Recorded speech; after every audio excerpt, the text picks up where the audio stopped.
अब इस सिचुएशन में बात पहुंच चुकी है कि तुम्हें उसकी आदत हो गई है। तुमने अपने आप को इतना खोल दिया, बहुत अफसोस हो रहा है। लिटरली तुम्हारी हालत पे मुझे इस वक्त तरस आ रहा है, दर्द हो रहा है ना। वो रिश्ता जो बहुत प्यार से स्टार्ट किया था, वो अब गले में मछली की तरह अटका हुआ है ना, मछली के कांटे की तरह, ना अंदर निगला जा रहा है ना उगला जा रहा है। और इस रिश्ते को तुमने कितने प्यार से स्टार्ट किया था कुछ अर्सा पहले, इसमें फिर टाइम इन्वेस्ट किया, एफर्ट लगाई, सब कुछ छोड़ा, सब दोस्तों को छोड़ दिया उस एक रिश्ते के लिए। और फिर पता क्या हुआ, तुमने अपने आप को इतना खोल दिया कि उसने समझा कि यार ये तो बड़ा इंतहाई हल्का इंसान है, और तुमने उसकी सब कुछ उसकी मोहब्बत में किया। वो बजाय इसके कि वो इस बात की कदर करता, उसने इस बात का फायदा उठाना स्टार्ट कर दिया, तुम्हारे जज्बात के साथ प्ले करना स्टार्ट किया, उसके साथ मनूवर करना स्टार्ट किया, मैनिपुलेट किया सिचुएशन को।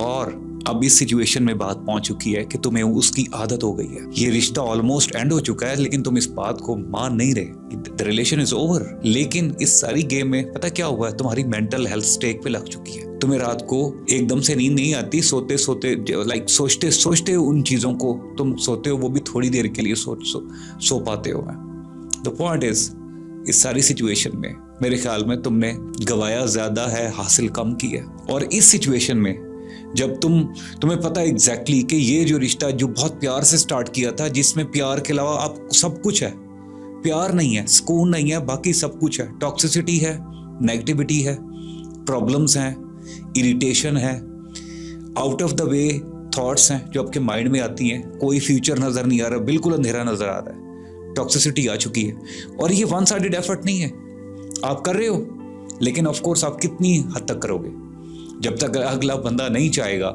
टू साइडेड एफर्ट होती है ना रिलेशन में। जब वो चाह ही नहीं रहा और उसको इसी में मजा आ रहा है, उसको टॉर्चर देने में मजा आ रहा है, और आपके लेने में मजा आ रहा है, तो ऐसे तो रिश्ता नहीं चलेगा। सिर्फ आपको अब एक्सेप्ट करना है कि अब ये हो चुका है, इसमें अब आगे बढ़ना है। इस रियलिटी को एक्सेप्ट करो कि ठीक है, वो सालों साल जो इन्वेस्ट किए, वो इन्वेस्टमेंट गलत जगह पे लग गई, गलत बंदे पे इन्वेस्टमेंट हो गई। अब इसको सारी जिंदगी तो इसको गले में नहीं तोक बना के लटकाना ना, मरना तो नहीं है ना, जिंदगी तो है ना, जी रहे हो ना। इसका मतलब यह है कि अल्लाह ने कोई बेटर प्लान तुम्हारे लिए सोचा हुआ है, लेकिन उसके से पहले चॉइस तो तुम्हारे हाथ में है। सोचना तो तुम्हें है कि जिंदगी में इसमें से आगे निकलना है या नहीं निकलना।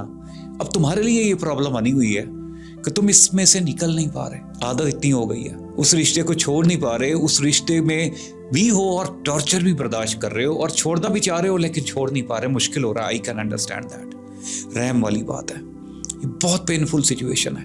अब सिर्फ एक काम करना है, इस आदत को तुमने खुद पैटर्न को तोड़ना है। ये पैटर्न जो तुम्हारा बन चुका है ना अगले बंदे की आदत का, वो पैटर्न तुमने खुद तोड़ना है। कैसे तोड़ना है?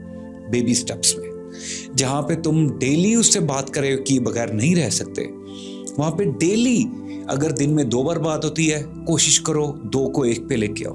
फिर कुछ अरसा गुजारो, हफ्ता 10 दिन, फिर उस एक को 1 दिन छोड़ के बात करना स्टार्ट करो। फिर उसमें हफ्ते में जहाँ पे 5 दिन बात होती है, वहां पे 3 दिन, वहां पे फिर 1 दिन। इस तरीके से बेबी स्टेप्स में जब चीजों को छोड़ोगे, तुम्हारे लिए उन चीजों को अब्सॉर्ब करना भी आसान हो जाएगा और इस सिचुएशन से निकलना भी आसान हो जाएगा। और ट्रस्ट मी, एक पॉइंट आएगा, आखिरी बात बता रहा हूं मैं, कि जब उसको भी लगेगा कि अब ये मेरे हाथ से निकलता है, तो फिर वो तुम्हें फील करवाएगा कि नहीं नहीं नहीं, प्लीज वैसे हो जाओ, तुम तो वैसे नहीं रहे। Emotional blackmailing. यहां पे तुमने दोबारा अगर टर्न बैक कर लिया तो फिर गिला नहीं करना, क्योंकि उसके बाद जो तुम्हारे साथ होना ना, तुम खुद भी अपने आप को नहीं बचा सकोगे, ना ही तुम अपने आप को माफ कर सकोगे।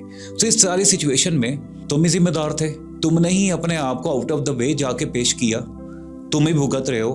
अब एक आखिरी चांस है, बेबी स्टेप्स में पीछे हटो, और एकदम से नहीं होगा, आई नो दैट, इसलिए बेबी स्टेप्स की बात की है। छोटे छोटे स्टेप्स, जितना बर्दाश्त कर लो, लेकिन डेली फीलिंग आनी चाहिए कि हाँ तुम अब पीछे जा रहे हो। महसूस भी नहीं करवाना, जब होगा पता चल जाएगा। इसकी सारी एंड में, इस सारी सिचुएशन के एंड में जब तुम आजाद हो जाओगे, तो बस फिर उसके बाद सिर्फ एक ही बात ज़हन में रखना, ये गलती दोबारा रिपीट नहीं करनी, और अपने आप को एक हद से ज्यादा, चाहे कोई जितना ही प्यारा क्यों नहीं है, उसके सामने नहीं खोलना, वरना यही चीज रिपीट होगी।